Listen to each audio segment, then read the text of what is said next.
دنیا میں اگر غربت آئی ہے، پاکستان میں غربت آئی ہے، تو یہ کون اس کا ذمہ دار ہے؟ سب سے پہلے غریب ذمہ دار ہے، اس کے بعد مالدار ذمہ دار ہے۔ یہ حدیث میں نے آپ کو پڑھ کے نہیں سنائی؟ پیغمبر علیہ السلام فرمایا تم استغفار کرو، رب وہاں سے رزق دے گا کہ تمہارا گمان نہیں ہوگا۔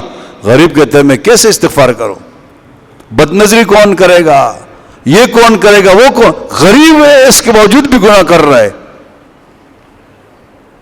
اگر غریب سے کہا جائے آپ نماز پڑھتے ہیں؟ بالکل پڑھتا ہوں۔ فجر کی نماز؟ کہتے وہ رہ جاتی ہے۔ کیوں رہ جاتی ہے؟ کہتے رات کے 12، 1، 2 بجے تک میں ٹچ موبائل دیکھتا ہوں، اس میں گانے سنتا ہوں، ننگی فلمیں دیکھتا ہوں، ہاں، اور علماء کے خلاف پوسٹیں لگاتا ہوں، یہ کرتا ہوں وہ کرتا ہوں، صبح فجر رہ جاتی ہے۔ کیا خدا رحم کرے گا تیرے اوپر؟ اصل تو فجر کی نماز ہے۔ فجر کی نماز کے بعد مسجدوں میں رزق کی تقسیم ہوتی ہے، اور یہ غریب گھر میں جا کر سویا ہوا ہے، پلیت پڑا ہوا ہے، کہاں اللہ اس کے اوپر رحم کرے گا؟ نہیں کرے گا، پریشان ہوگا، در در کی ٹھوکریں کھائے گی۔ یہ تو حال ہے آج غریبوں کا۔ تو ایک حل ہے ہمارے پاس، اللہ سے صلح کرے، اللہ کے پاس آئے، استغفار کرے۔ یہ میں کبھی کبھی جب یہ بات کرتا ہوں کچھ لوگ پریشان ہوتے ہیں۔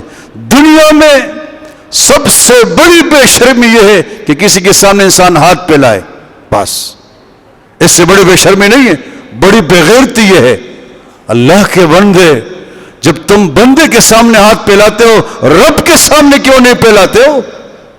ادھر مسجد میں ایک بندہ آ کر رونا شروع کرتا ہے، رات سے کچھ نہیں کھایا، صبح کچھ نہیں کھایا، روتا ہے۔ اگر یہ روئے اللہ کے سامنے، میں قسم کھا کر کہتا ہوں خدا کیا دے گا؟ میں حالات بہت خراب دیکھ رہا ہوں، مجھ سے برداشت نہیں ہوتا، لیکن لوگ میری بھی نہیں سنتے۔ میں کہتا ہوں نماز نماز، میرا کلیجہ پھٹ رہا ہے اللہ کی قسم۔ میں جنگ کرتا ہوں بعض لوگوں کے ساتھ، نماز نماز، کہتے ہم نہیں پڑھ سکتے، نہیں پڑھ سکتے۔ جب نماز نہیں پڑھو گے تمہاری حالت ہوگی۔